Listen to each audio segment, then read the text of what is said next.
ತುಂಬ ಜನಕ್ಕೆ ಶೇರ್ ಮಾಡ್ತಾ ನಮ್ಮ ಚಾನಲ್ನ ಸಬ್ಸ್ಕ್ರೈಬ್ ಆಗಿ. ಗುಂಪಿನಿಂದ ದೂರ ಗುರಿಯತ್ತ ಹತ್ತಿರ ಬೆಟ್ಟಗಳತ್ತ ನಡೆಯುತ್ತಿದ್ದ ತೀರ ಬಹುಶಃ ಹೀಗೆ ಯೋಚಿಸಿರಬಹುದು, ನಾನು ಕೇವಲ ಮೀನು ತಿಂದು ಬದುಕಲು ಹುಟ್ಟಿಲ್ಲ. ಎಲ್ಲರೂ ಹೋಗುವ ದಾರಿಯಲ್ಲಿ ಸುಖವಿರಬಹುದು, ಆದರೆ ನನಗೊಂದು ಕನಸಿದೆ.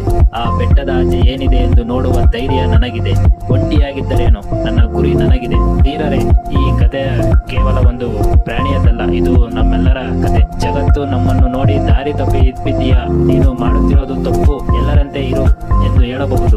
ಆದರೆ ನಮ್ಮ ಒಳಗಿರುವ ಆ ತೀರ ಹೇಳುತ್ತಾನೆ, ನಿನ್ನ ಕನಸು ಬೆಟ್ಟದಷ್ಟು ಎತ್ತರವಾಗಿದ್ದರೆ ಗುಂಪಿನಿಂದ ಹೊರಬರಲು ಹೆದರಬೇಡ. ತೀರ ಆ ಬೆಟ್ಟಗಳನ್ನು ತಲುಪಿರಬಹುದು, ಆದರೆ ಆ ಶೀತಲ ಮರುಭೂಮಿಯಲ್ಲಿ ಅಪ್ಪಟ ಸ್ವಾತಂತ್ರ್ಯವನ್ನು ಅನುಭವಿಸಿದ ಏಕೈಕ ಜೀವಿ ತೀರ ಮಾತ್ರ. ಸೋನಲ್ಲಿಯೂ ಒಂದು ಘನತೆ ಇರುತ್ತದೆ ಎಂದು ಆ ಪೆಂಗ್ವಿನ್ ಜಗತ್ತಿಗೆ ತೋರಿಸಿಕೊಟ್ಟಿತು. ಯಾವುದೋ ಒಂದು ದಿನ ನಮಗೂ ಅನಿಸಬಹುದು, ಬರೀ ಹೊಟ್ಟೆಪಾಡಿಗಾಗಿ ಬದುಕುವುದು ಸಾಕಾಗಿದೆ, ನನ್ನ ಹೃದಯದ ಕರೆ ಕೇಳಿ ನಾನು ನಡೆಯಬೇಕು ಎಂದು.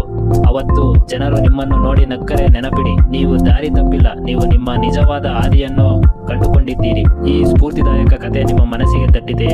ನಿಮ್ಮ ಜೀವನದ ಮಂಜಿನ ಬೆಟ್ಟ ಯಾವುದು ಎಂದು ತಿಳಿಯಲು ನಾನು ಬಯಸುತ್ತೇನೆ. ಹಿಮದ ಬಿರುಗಾಳಿ ಅಪ್ಪಳಿಸಿ ಅಣಕಿಸಿದರೂ ಎದರನು, ಹಸಿವು ನೀರಡಿಕೆ ದೇಹವ ಜರ್ಜರಿತಗೊಳಿಸಿದರೂ ಕುಗ್ಗನು. ಲೋಕವು ನಗಲಿ, ದಾರಿ ತಪ್ಪಿದ ಹುಚ್ಚನೆಂದು ಕೂಗಲಿ, ಗುರಿ ಮುಟ್ಟುವ ಹಠವು ಗುಡುಗಿನಂತೆ ಎದೆಯಲ್ಲಿ ಮೊಳಗಲಿ. ಯಾರಿಗೆಲ್ಲ ಈ ವಿಡಿಯೋ ಇಷ್ಟ ಆಗಿದೆ